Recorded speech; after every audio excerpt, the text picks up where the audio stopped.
Ladies and gentlemen, welcome back to Pulse of the Ring. And tonight we have Miss Nyxx on the line. How are you Okay, doing today, period. ma'am? What the vibrato on the introduction? I like that. I like that. I'm good. I have a feeling I can really be a ring announcer. Like You could. Alicia We need more. Taylor and Samantha, they kind of brought something out. I'm Yeah, like, I can do this. yeah. You can. You should actually. I believe in you. Thank you very much. How is your day going? Ooh, it's been a day. Today had a little bit of a rough start. But it got better though. I'm good. Grandma just tired. I'm Uh, tired. where are you based out of again? I'm based out of Memphis. Oh, Memphis. Oh, nice. I just talked to Mhm. K Toomer a couple Oh, I weeks love tumor. ago. Yeah, that's my Yeah, boy. he's like he's Yeah, always down in Memphis and everything. always. Uh, Yeah. it's I've been seeing a lot more clips from Memphis, so I was Mhm. like, I definitely need to watch a little bit more. Mhm. And then I like to go down to Nashville a lot, so I was like, I might have Okay. to make a Yeah. like little Yeah. swerve to Memphis. Yeah. I mean, the Memphis wrestling scene as a whole, there are actually a couple of companies out here. So of course there's like Memphis Wrestling, then you got Bluff City, you have NOCW, you have Committed to Wrestling, you have 901 Wrestling. So there are quite a few Oh man, promotions there's just a inside of lot of Memphis. promotions. Just inside, yeah. And It's a then lot of egos. yeah, that's the nicest way that you can put that. Yeah. Because Yeah. when I was wrestling in Florida, Mhm. and there was a lot of wrestling schools. Every day there was another promotion, Right. and there was just an influx of wrestlers because I even had the mindset as like, oh, I'm gonna be in Florida, close to the Right. performance center, I'll be Right. seen, da da da da. So now Mhm. in Florida, you get different promotions, but you get the same people wrestling the same people with the same Over fans. and over and over. Yeah, And I've been it's a trying lot of to give, especially some of my friends who are still wrestling, like, yeah. yo, you need to get out. If you need to come up Mhm. to Indiana, because that's where I live Mhm. now, I got Yeah. you. I got a place where you can stay. I can get you in touch with people. And just, That's the thing about the wrestling business. A lot of people, um, and it's an easy mindset to fall into, especially if you live in an area where wrestling is really big. Like living in Florida, right about the performance center, of course you're gonna think if I'm right here, they don't have to look that far. I'm right here. Mhm. But what a lot of companies, especially companies like WWE or AEW or TNA or anybody like that that travels, they want to see that you're also willing to travel. So if they know that you're based out of Florida, but then they see you in Tennessee and Illinois and California and like all these other places, they're gonna be like, oh, they're willing to put the miles in on the road. Mhm. And that's what I try to tell a lot of the. So before I even go any further with that, I still feel like a child in this business. I still feel like a baby. I am not a vet. I'm not close to being a vet. I'm Mhm. nowhere near being a vet. But anybody that's newer than me, whenever they ask me, like, how did you get on over here? How did you get to this place? Is because I traveled. I went somewhere, I worked, and then I happened to bump into somebody that knew somebody that knew somebody. A lot of this is networking. Mhm. If it were just on like sheer ability, way more people would be way more successful. Yeah. But that's not how this works. A lot of this business is who you know and luck, pure dumb luck. So, yeah. So, How long were how, you wrestling though? How long hmm? you wrestling for? So from 2014 up Hmm. into 2018, 19 is when I stopped. So What? I woke up one day and my Yeah. body was completely stiff and I couldn't Mhm. breathe. And after and this was after me taking like a 3 month break because I'm the type of person Yeah. where if my body tells me I need to You take a gonna break, listen. I'm gonna Hmm. listen. Because I'm Yeah. also was in the military before I started wrestling. So my Okay. body was already just kind of Yeah. tore up. So Yeah. at that time, I was like, look, I believe my bump card is Yeah. yeah. Okay. So I was I like, feel that. I'm just gonna go ahead and get out of it while I still can like walk and have Move, fun. function, Yeah. yeah. And it's like I don't have kids right now, but I was like, when I have Mm, kids, I want to be able to like get down on the ground and play with yeah, them. yeah. And that's something where I've realized about wrestlers is that they can't stop. Like even though it's been so long since I've stopped wrestling, I still get that itch to wrestle. Like I tell my fiance all the time, I was Mhm, like, I think I got one more match in me. And then I'm like, what? If I got one more match, I know I probably got three more because I want these three mhm. people. And then all of a Yep. sudden I'm working the same, like, yeah. Uh-huh. And then you're right back into the cycle. So when people hear things like wrestling as a drug, those who get it. And those who don't. It's not one of those things where if you love wrestling, let me put it that Hmm. way. If you love wrestling and you love the business, it's not one of those things that you can just Yeah, turn off. always gonna feel that tug Yeah. to be a part of it. So yeah, I feel that. I Oh, no, do. there's times I when I'm think, at work and I'm just yeah, like, oh, just bam, bam, throw the clothesline, missed up, turn I around. do that. And I work at a hospital. So,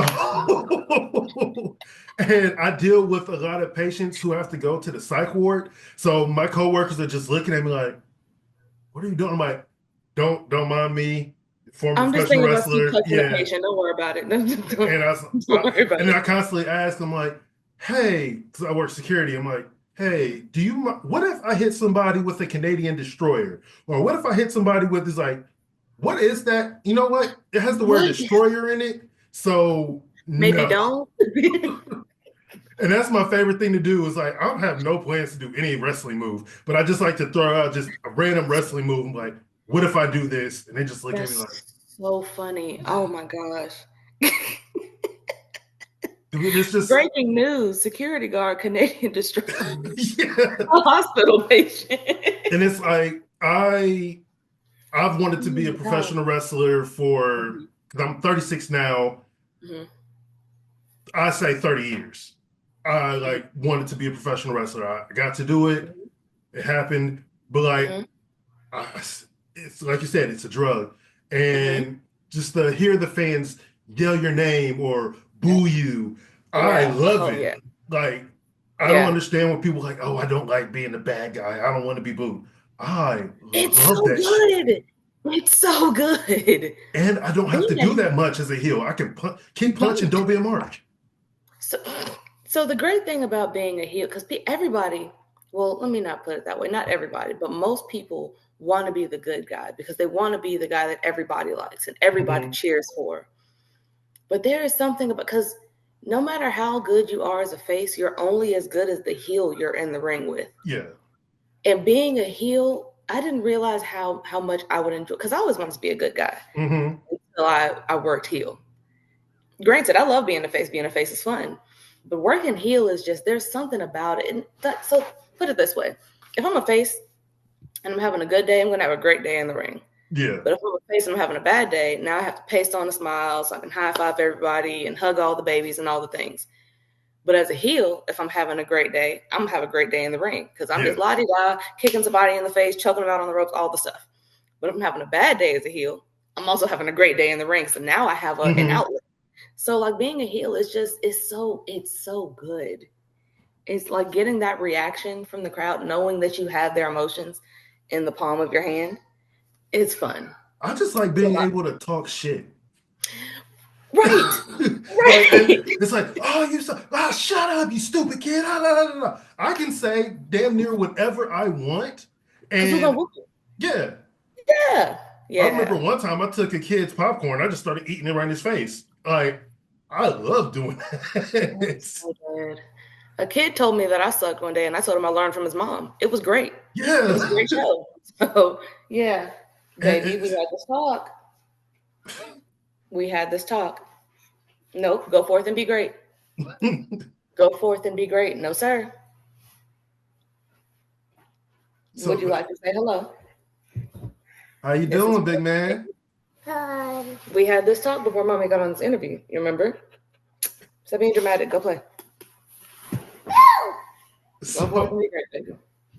with your child making an appearance, how hard is it to be a wrestler and a mom, but also have to like work I and can still see you by. It's extremely difficult. Being a parent in general, um, it has its days. It has its days where things are running smoothly and you're just chugging along. But it's hard being a parent. Period. Sometimes. mm-hmm. Um, well, active parents, because there are some people that I know that like just don't care. They could spend 364 days on the road and never see their kid. And they're like, oh, Yeah. this is great. I'm not built like that. So finding the balance between being a mother and working full time and, making sure I make that time for my kids and stuff like that. A lot of it is, it's, it's hard. Because to be honest, there are several opportunities that I've had that I could have taken where I probably would have been further in my career. Mm-hmm. But my answer was no, because my kid had a program that day, or I just wanted to take my children to the park and spend time with them. It's one of those things where I I can't get a contract and be 100% happy with the contract if I lose my kids in the process. Mm-hmm. I still want to keep that balance of my children knowing, like, yeah, mommy's on the road sometimes. Mommy might have a show that's a few hours away, but mommy's always present. Mommy's always here. Mm-hmm. And I don't ever want there to be a question in their mind of which was more important, wrestling or me. Mm-hmm. Mm-mm. Because without my kids are my motivation to wrestle. Like the one that you just saw, he told one of my former coworkers that he wanted an action figure of me. Nice. So my goal is to make sure that I work hard enough Mm-hmm. so that mommy's action figures are in Target and Walmart and Walgreens and all the things, because my baby said he wanted an action figure of mommy. So it's a lot of pacing and praying and crying and just all the things, because I of course want to reach my goals as a wrestler. I want to do this full time and all that, but I want to make sure that they're with me on that journey. Yeah. I can't be happy being the greatest wrestler in the world if I don't have my children. Mm-hmm. You know? So yeah, it's a lot of balance. It's a major balancing act. Because I know it's along the lines of Naomi just did a podcast with the Bellas, and she Mm-hmm. talked about how she has a limited time, like she wants to be actively wrestling because she does want to start having kids. And I Right. know like there's some wrestlers who like Becky, Timelo, like they've had kids, but Mm-hmm. it's different for men It to is. like have kids because with women, you have to get your body back in shape. You don't Mm-hmm. know like with postpartum how that's going to affect getting back into the Mm-hmm. ring and Mm-hmm. there's all these small things that happen or not really small but Mm-hmm. big things that Right. Right. you just don't know.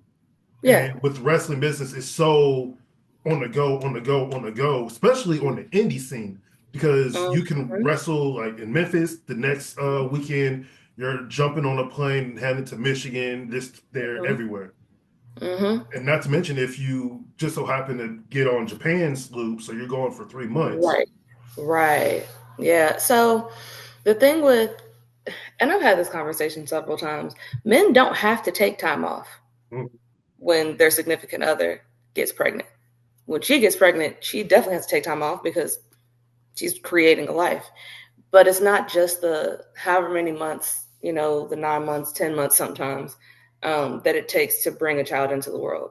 You also have to take the extra time on the back end to, like you said, get your body right, try to get your mind right, try to figure out the balance of having a new kid and still trying to do all this other stuff. And to be real, it's not even just with the having children.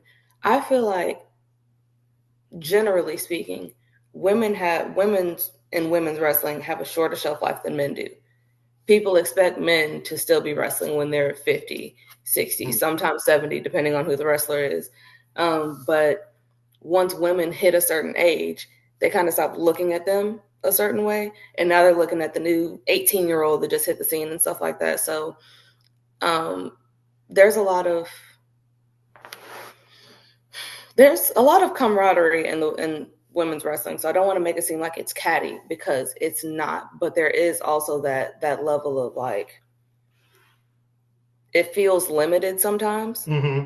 because being a woman in this business has its limitations. That's just what it is. This is a very vain business. Yeah. super vain. And while they're starting to be a bit more open about like certain body types and certain looks and stuff like that, it's still really limited. It's not as expanded as like men's wrestling.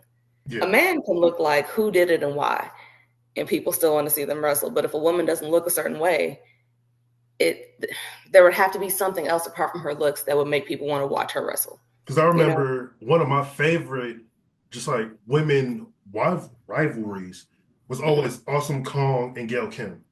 But Yes. no one gives them the credit that they deserve because they Mm-hmm. put TNA in general on their backs. On their back. They should have had chiropractor's appointments paid up for a lifetime for how they carried it. Yeah.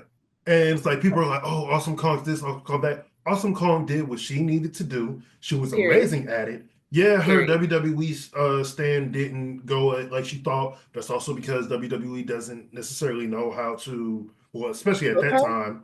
Yeah. Yeah, but Yeah. TNA knew exactly what they had.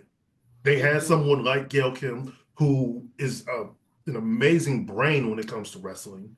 Period. And like, yes, now we have like other women who are getting like spots, but then you still have WoW. Like I'm Mm-hmm. starting to get on WoW. My Mm-hmm. fiance, who I got her to start like watching wrestling. I want her Yeah. to watch WoW so she can see like more women wrestling because she's in love Right. with the Jades, the Biancas, the Naomis. Right. Who Right. doesn't love them? But Period. it's I've always wanted to highlight like women's wrestling because I want to get my nieces into wrestling, even though they always say no. Mm-hmm. If I have a daughter, like I've always said, if I Right. have a daughter, my daughter's going to be the best professional wrestler in the world. Like, Period. like my son, cool, whatever. If you want to Mm-hmm. wrestle, amazing. If my daughter, I want you to like exceed all expectations Mm-hmm. in this business. But Well, so I think that's probably one of my favorite things about me becoming a wrestler is that like of course when little boys are like, oh yeah, that was so cool, whatever. And that's a good feeling too. But the one of the greatest feelings is when a little girl comes up and this is her first ever wrestling show mhm, she's ever been to. And she's like, oh, I didn't know the girls can wrestle. Can I wrestle too? Heck yeah, you can.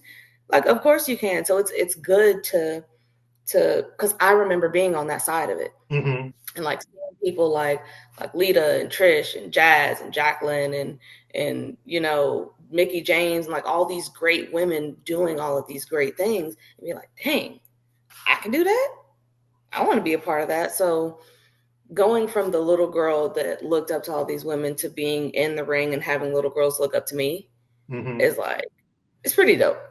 It I is. remember as a kid, I used to hate Miss Jackie and I used to hate Jazz.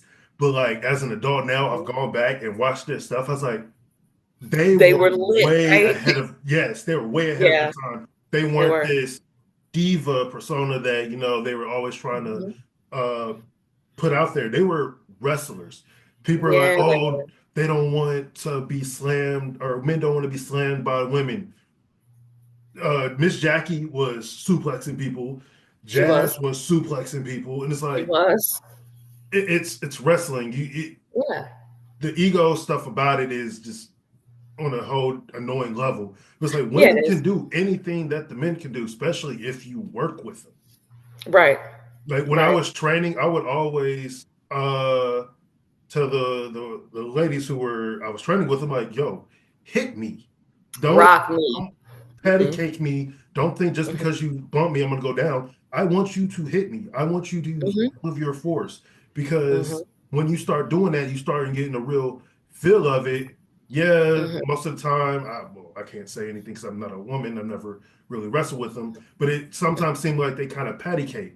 It's like, don't patty Hmm. cake it. Like, smash somebody in the mouth. I came across the opposite. So my first 6 months in the ring, all I faced was men because at my Hmm. home company, I was the first woman to ever train there. So for a long time, I was the only woman to Hmm. ever train there. Um, and my issue was that the guys didn't want to hit me. And I was like, dude, I literally chose this profession. Like nobody Yeah. shoved me into this. Hit me. Because if you don't hit me, I'm gonna rock you, and I'm gonna give you a reason to want to hit me. Like, don't give me no light shoulder tackle. Don't like give me these little dainty little stomp. No, because I'm gonna make you look weak. Yeah. My goal when we're in the ring together is to come out on top. So if that means make you look like a little punk, that's exactly what I'm going to do. And if you give me these little light things, I'm going to run through you. Mm-hmm. I'm going to make it my goal to make you look as little as possible. So when I started, because my brothers used to beat the crap out of me. That's probably why I'm a wrestler now. So once they kind of realized, like, oh, she's not gonna break, she's not frail, then they finally started to kind of get the hang of it. But it took a little bit for them to like really be like, oh, I can hit her. Because at first, oh no, she's a girl, dude. Like, be for real, hit me. I'm learning with my nieces. They, like my nephews, girls are rougher than boys. Yes, they just be. And my youngest one is 1, and she just bow right in my. I'm like, oh my god, yo, why? Pull your punches. But she also she's the youngest of 5. Oh, so I was the youngest of 4. So she has 2 older brothers, 2 older sisters. So she's just always fighting for attention. But then my nephews, they play football, so they're always wrestling and stuff. So she gets into that. She's the actual boss of the house. I don't care what anybody says. She is. I believe you. And I love her to death. That's my little Lonnie baby. That's so funny. But so that's what people fail to like. Yes, hear me out. Growing up, I was the baby of 4. Was I a little spoiled? Definitely. But I was really rough around the edges. Like, of course, I like things. I like things that sparkle. I used to wear my little Easter dresses on several days that weren't Easter, but I also played football in Easter dresses. I would just put on jeans under it so my business wouldn't be out. Yeah. I used to come home with like grass stains and ripped knees and just like, I was always that really rough little girl. Happened to also like really cute things. Now I just wear really cute things while I Samoan drop people. Yeah. I had to tailor it and mix it in. Yeah. So how exactly did you find professional wrestling, like as a child or through my brothers? So, like I said, I was the baby in my household. I was a baby of 4. I have 2 older brothers and an older sister. And so all of my siblings, like my sister's 8 years older than me, brother's 7 years older than me, other brother is 5 years older than me. And there was this huge gap. And there was me. I was the only one that was playing. But my brothers used to kick the crap out of me. And one of the reasons why they did is because they watched wrestling. And we grew up in a military household, so everything was always changing. We're always moving around. But the one constant that we knew was that on Monday nights there was wrestling, and on Friday nights there was wrestling. And the WWE used to always have this message. Well, WWF back then. But it used to always have this message. Don't try this at home. My brothers never listened to that message. Not one time. Because every time they had a new move they wanted to try, I was a crash test dummy. So it was a lot of, me fighting for my life growing up as a kid. But then, like, I got older, life happened. I ended up getting married at one point, had 2 kids, and I just kind of thought that my window had closed. I was, 25, 2 kids, felt like any chance that I had at wrestling wasn't going to happen. And then in 2020, Edge came back at the Royal Rumble. And I was like, this man broke his whole neck. Yeah. And retired for like 9 years. And then came back and did what everybody thought was impossible. So if he can come back from a broken neck, me having 2 kids and being 25 shouldn't stop me from becoming a wrestler. So of course, I started looking up schools and stuff like that. Kind of hit wall after wall with a lot of places. Didn't train new people, wouldn't train a woman, just like all kinds of stuff, or just wouldn't answer. And then I finally found a place in Mississippi. It was like 3 hours away.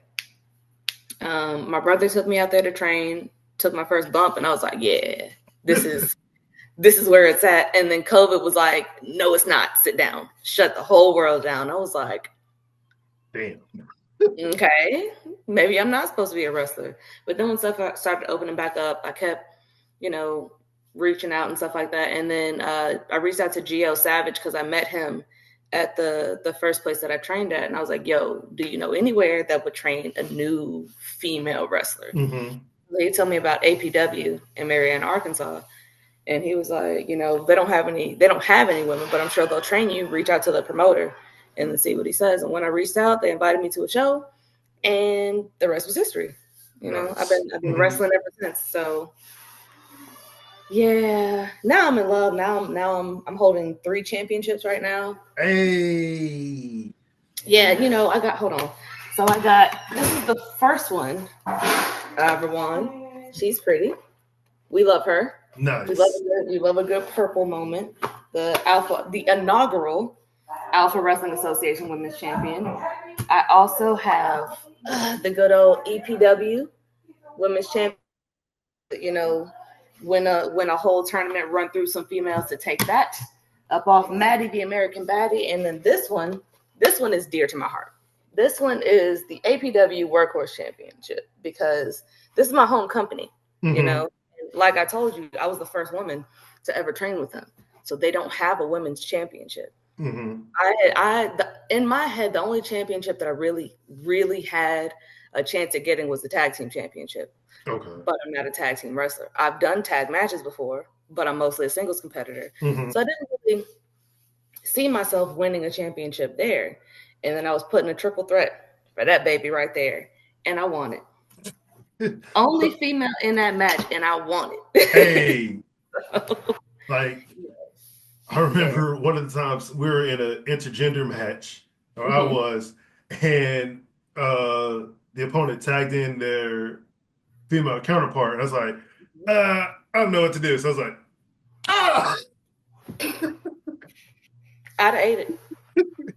And she rolled out there. She's like, why'd you hit me? It's like, I don't know. So, okay. Do you know who Gio Savage is? Have you met Gio? It sounds familiar, but I'm not too sure. He's on Memphis too. Gio's a really great guy. So my very first match outside of APW, it was my first match outside of APW and my first match where another woman was in the ring with me. Mm-hmm. It was me and Gio versus this girl, Caitlin Black, and this guy named Precious. Now, Gio almost got me killed, and I'm going to tell you why. We were booked in Kosciuszko, Mississippi. Had never heard of this city before. It sounded unsafe. I went anyways. So I go out to Kosciuszko. We're about to have this match and stuff like that. Gio was out there first. He was cutting a promo, and then I come out. They introduced me as his tag partner. Cool. Caitlin comes out, and then Precious comes out. Now, again, Precious is a man. He comes out in a Santa Claus themed bustier and a Ric Flair style robe, and he's doing this. Now he has a fade, but he's doing this. I said, "Oh my God, okay." Now, initially, the unspoken rule was men are going to be in the ring with men, women are going to be in the ring with the women. I didn't really care because I didn't wrestle men, but we get in that ring. Precious and Gio start off. Me and Caitlin are doing our thing, and then she tags in Precious, and he kicks the crap out of me. He is just flinging me all over the ring. I'm fighting for my life, right? And there's a guy that's sitting. He's like sitting on the front row in the crowd, but he has a microphone, and he's kind of doing like, I guess, commentary or whatever. Yeah. I just assumed he was part of the show. Now the crowd is pissed because this man is beating up this woman. Yeah. And at the time, I had red hair. So like the kids that didn't know my name, they were like, come on, Red, get up, Red. So at the end of the match, he hits Gio with a chair. Boom. I already know what's coming for me.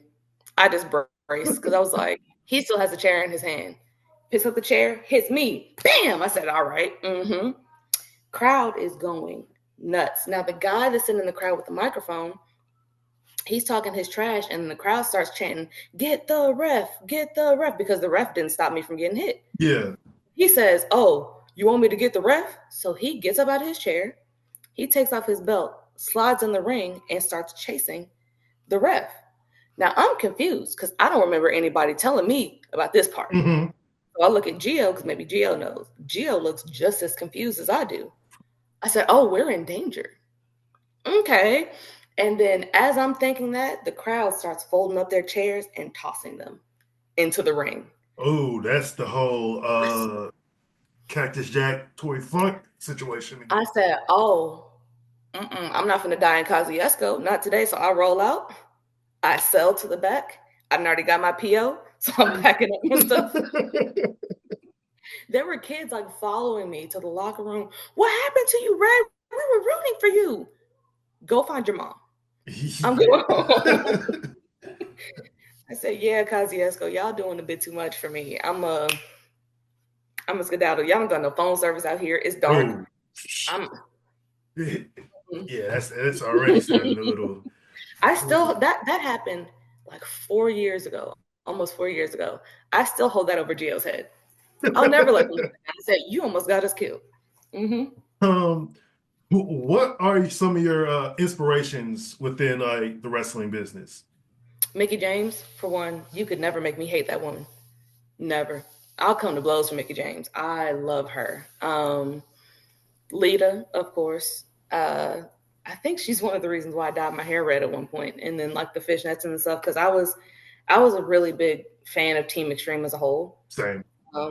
Loved Lita, loved Jeff, loved Matt. I love that they fed into my, because I was that like, I love anime, I love rock music, I have fishnet gloves kid. That was me. Mm-hmm.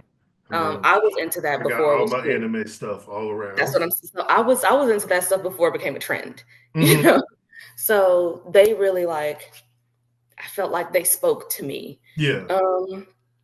Of course, like if you're a fan of Lita, it's kind of hard to not be a fan of Trish, Mm-hmm. because like Lita for me was like that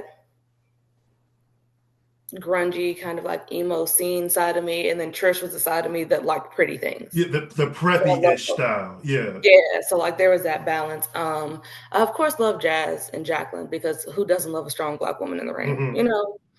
Mm-hmm. I hate to admit this now. Me and John Cena were married for like 16 years in my head. So, there was him, and funny enough, I hated Randy Orton, but I realized that I kind of admired him. I didn't recognize that until I got older. Mm-hmm. But Randy Orton is so good at what he does. In fact, he's so good at what he does that people use '09 Orton as a reference for people that are menaces to society. Like that year of just him is Mm-hmm. still in 2025 as a reference. So yeah, he kind of inspires the heel me. Like that's the level of heel that I want to be. I want your soul to weep. Yeah.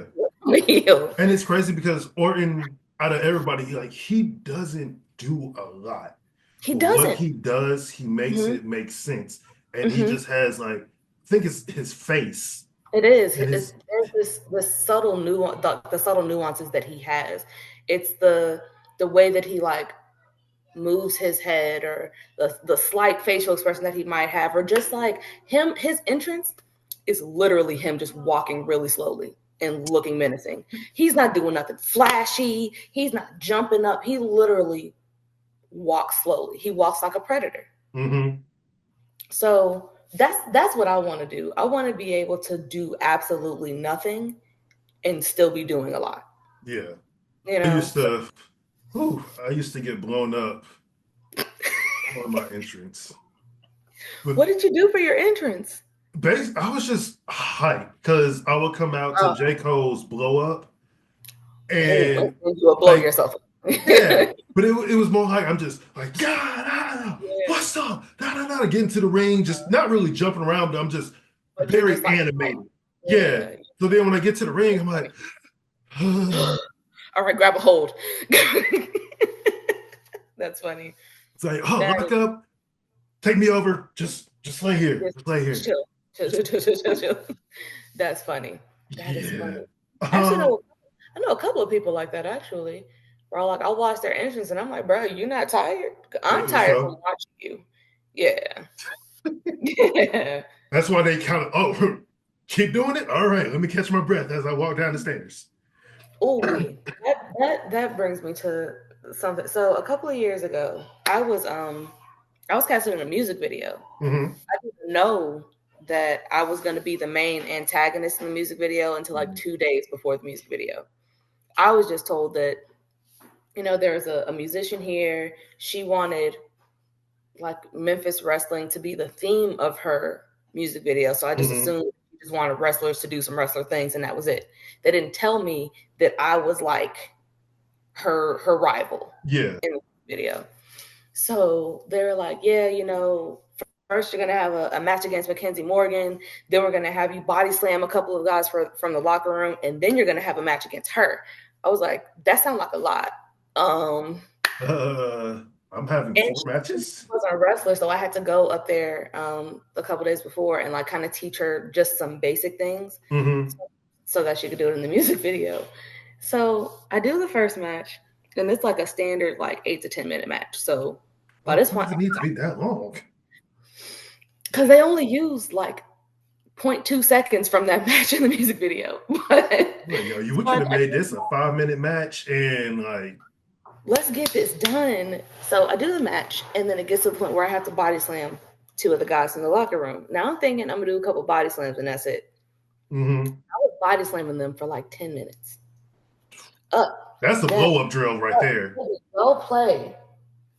Up, down. Hey, we want you to walk around with him on your shoulder for a little bit. Oh my God. Okay, down. Now it gets to a point, I'm tired. So Mm-hmm. I toss them out of the ring. And of course, like I'm the heel in the music video. So I toss them out and I'm talking trash, right?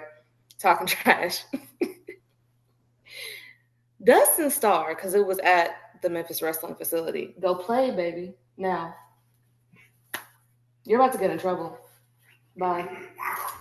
Dustin Starr walks up to me and he's like, okay, we're going to toss him back in. We want you to body slam him a few more times. Sir, I'm tired. What more do you need? There's only so many ways that you can body slam a person. Yeah. Like, what shot do y'all need? I'm going to make sure I do it so that we don't have to do this no more. So, of course, I body slam one onto the other. I think that's it. This man gets into the ring with a microphone and was like, so Nyxx, the people want to know what people. What? No. Why is there a microphone? This is a music video. I am sweating, sir. I'm tired. So I had to cut a promo. And I bet they didn't use any of it. No. So there was one clip of me talking trash, but it wasn't on the promo. It was like while I was body slamming. So I'm like, use this? What was this for? Yeah. Yeah. But I did it though.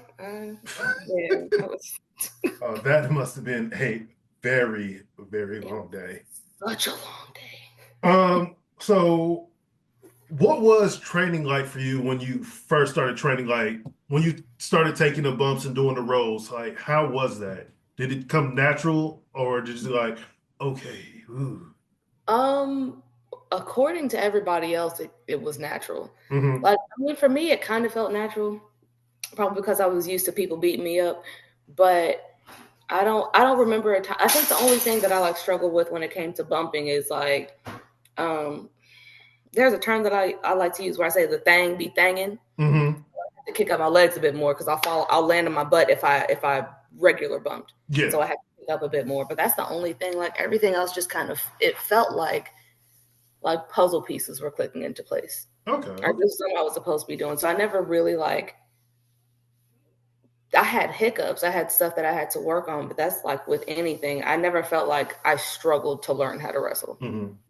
So yeah. Plus my home company is lit.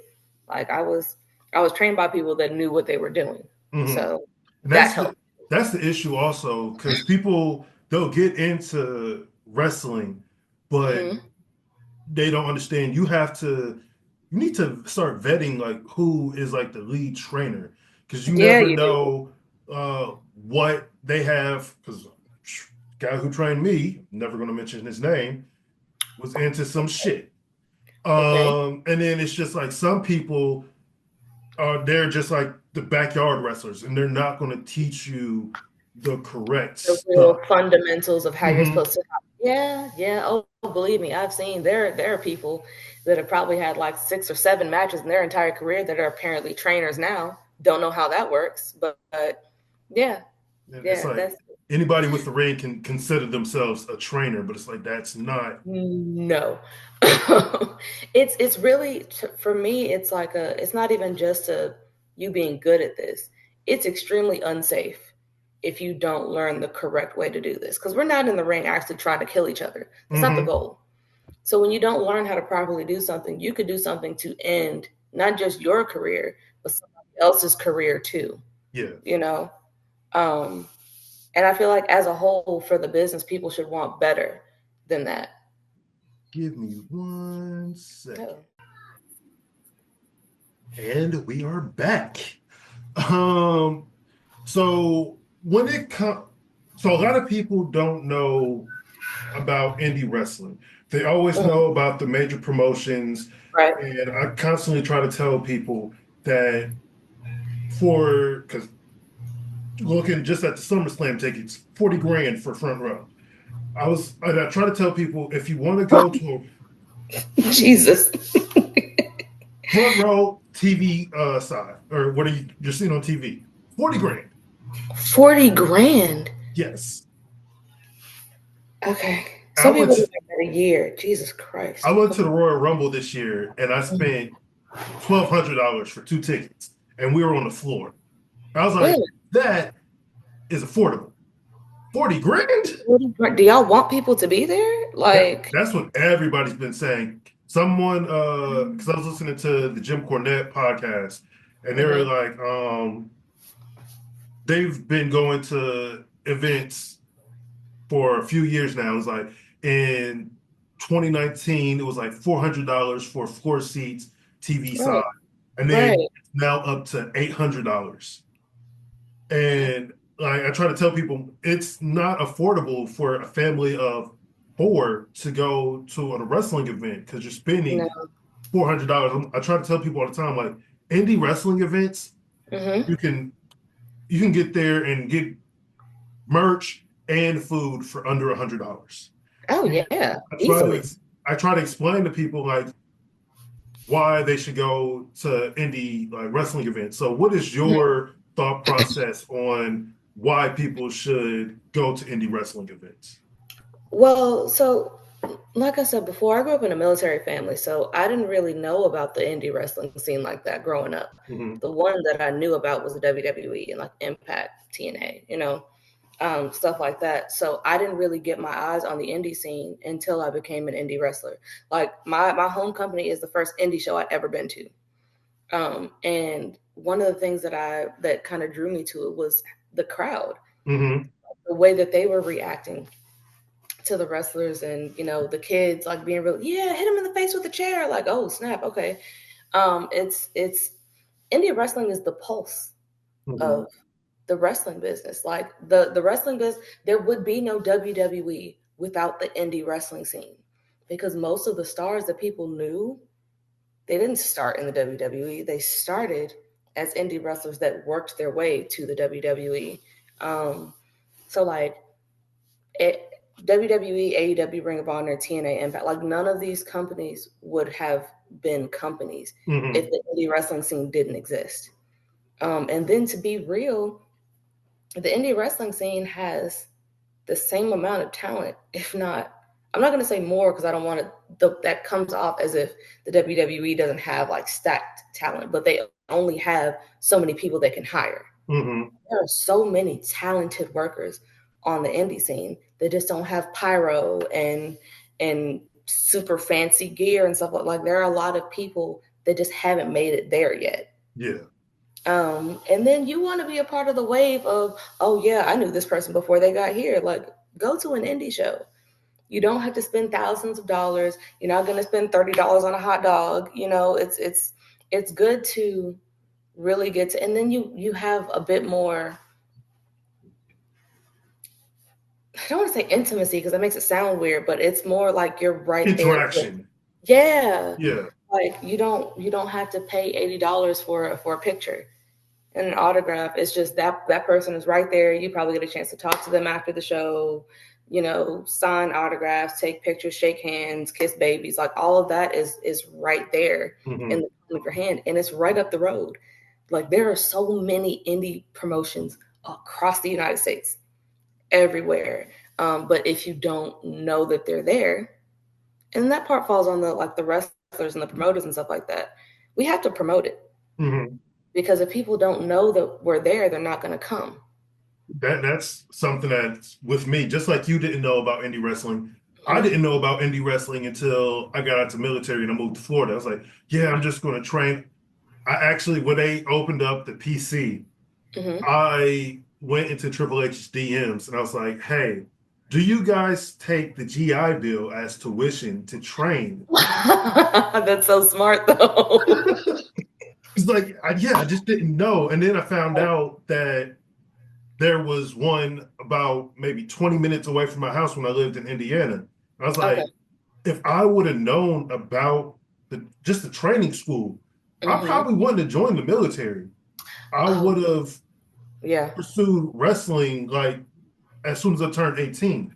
But going with promoting, a lot of wrestlers don't promote their shows, and a lot of promoters don't advertise. Like, yes, they probably don't have the money to promote as much as they would like, but with having things like Twitter or X, whatever you want to call it, on all these other social media things, yeah, you kind of slightly have to pay to get your stuff advertised out, but that's how you can get more engagement. Like I tell people, if you have to pay 20, 30 bucks, like for just 1 month, you should do that. And then it can get you a little bit more of a following, more people. And then the more engagement that you have on your social media, the more likely somebody is actually going to come to a show. If they come to a show, they have to pay for a ticket.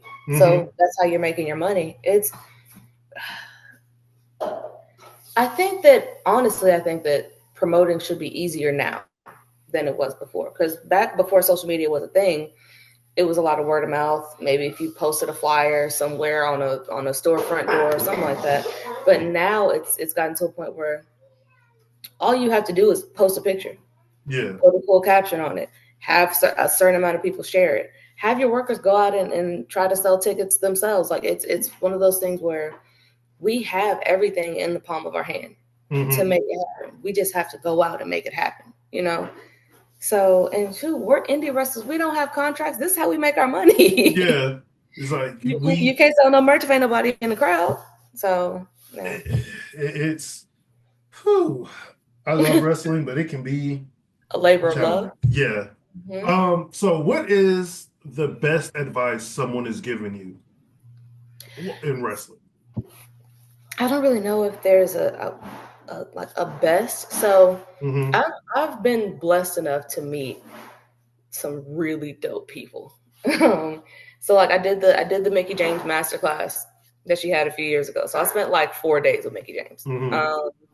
I just met JBL and Farouk a couple of weeks ago. I had a conversation with Chavo Guerrero, and I've had conversations with Shelton Benjamin and Piper Niven. Like, so every time I meet somebody that's of that caliber, or has been doing this for decades and stuff like that on the level that I want to do it on, I always ask them for advice. And one of the coolest things I've noticed is nobody ever has the same answer. Nobody.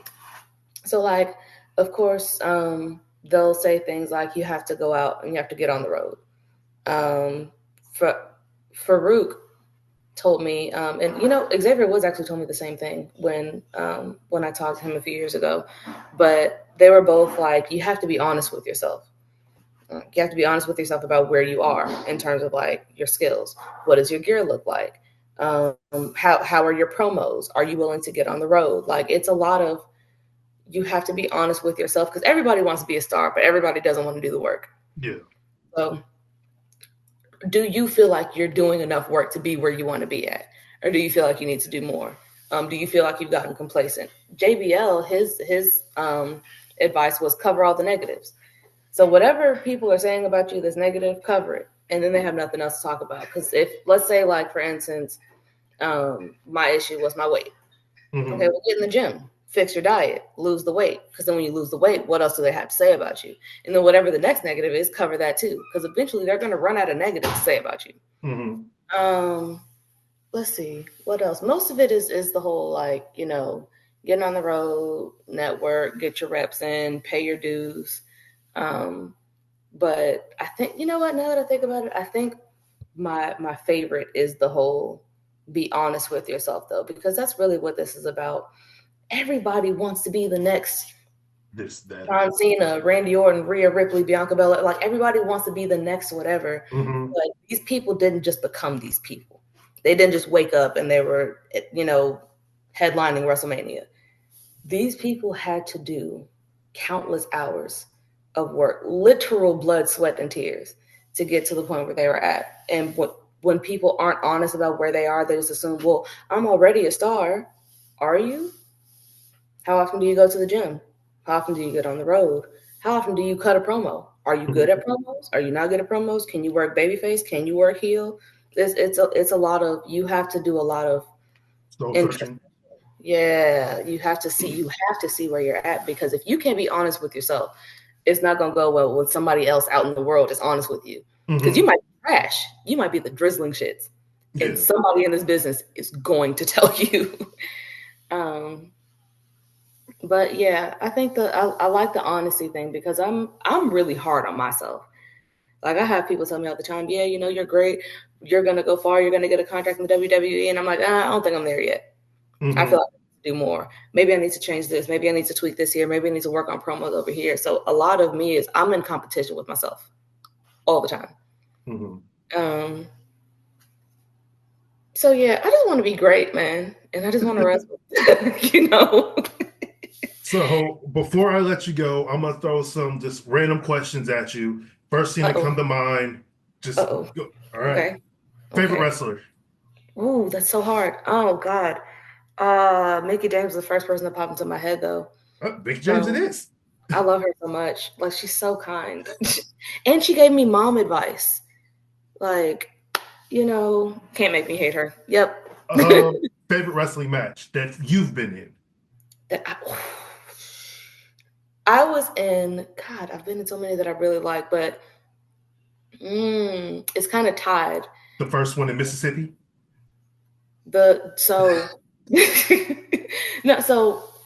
tied. It's the match where I won the APW Workhorse Championship, just because that was a really emotional moment for me. And then me and Diana Taylor wrestled in the very first ever EPW women's steel cage match. Oh, okay. And I like making history. Yeah. So yeah, that was a solid match. Favorite food? Sushi was the first thing that popped into my head just now. I just like food, period, though. Food is, but sushi is definitely it for me, I think. Sushi and pasta. Favorite pastime? Apart from small and dropping people, reading, actually. I like to read. What's the last book that you read? I can't answer that. I can't. Because I don't know how many kids are going to watch this. But I can show you the latest book that I just bought. I'm very proud of this one because it's so pretty. Like, hold on. Look at the pages, man. Look at it. She's so pretty. And I can't wait to crack her open because I literally just got her delivered today. Oh, nice. So. Favorite anime? Oh, shoot. Okay. Inuyasha is the one that I fell in love with first. That was my first baby. And then the one that I just recently rewatched was Attack on Titan. But I would have to.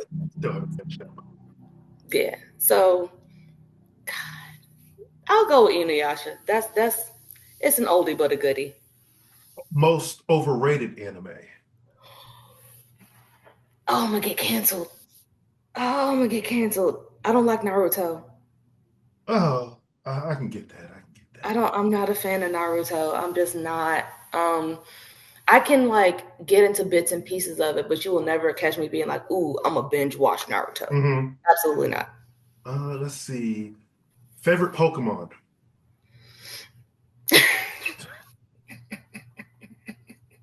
It's Psyduck. Okay, that's Because I'm also in a constant state of anxiety and I want to do this all the time. um One of my kids from a previous job, she did like these little clay dolls. So she made me a clay Psyduck and I still have them in my car. oh, nice. I got my Eevee because Eevee's my favorite. Oh, I used to love Eevee. And that's why I have an amalgamation. It Yeah. has all the Oh, how different. cool. Yeah, I call it my Frank and Eevee. Frank and Eevee. All right. Most hated main character in the anime. Like one that I just like couldn't stand the air that they breathe. Yes. Is Sakura considered a main character on Naruto? No, but I'll take it, even though I just don't understand her purpose. Like, why is she there? yeah, I mean, she's a powerhouse though. I guess. And then one more. Let's see. Who is someone you wish you could have wrestled or want to wrestle, past, present, or future? That's not Mickey James. Okay. Okay. Ooh. That's a solid question. That's not Mickey James. Okay.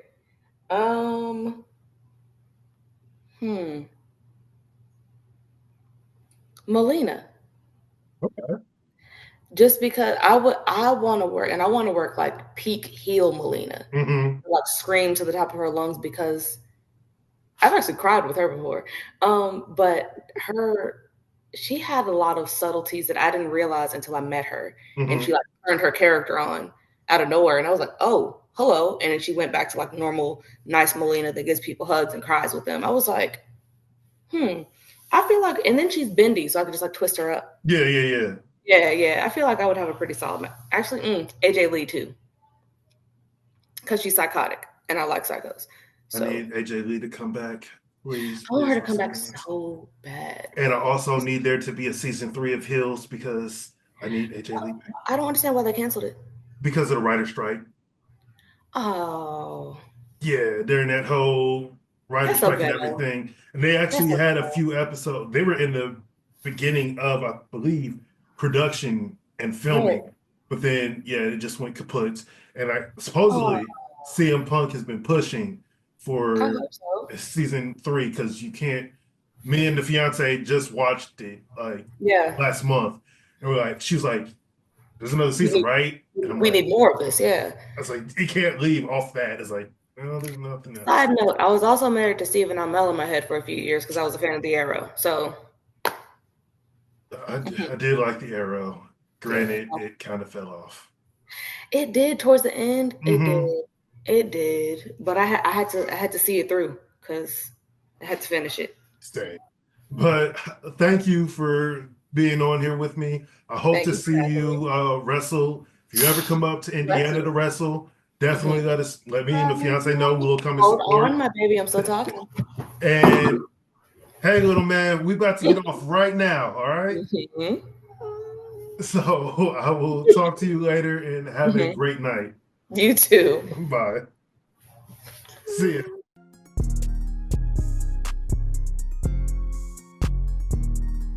I'm very grateful for the opportunities that I get here, because those people really look out for me. But I feel like the Georgia scene as a whole, it's great.